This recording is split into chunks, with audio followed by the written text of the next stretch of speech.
Parcel na naman tayo.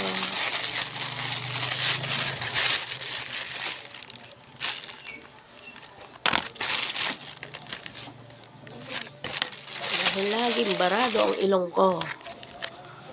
Halata naman sa boses ko. Patry nga to. Nahihirapan na akong huminga. Bango. Try nga muna yung isa. Mint yata to. Ano ba to gamitin? Ganun lang pala siya.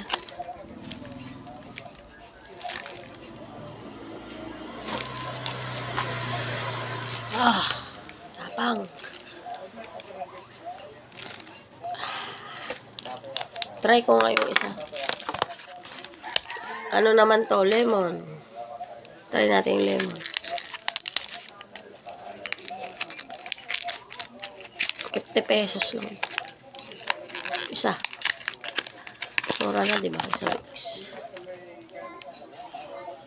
Lemon. Medyo mild siya. Mild lang yung lemon. Kaya mas gusto ko ang mint.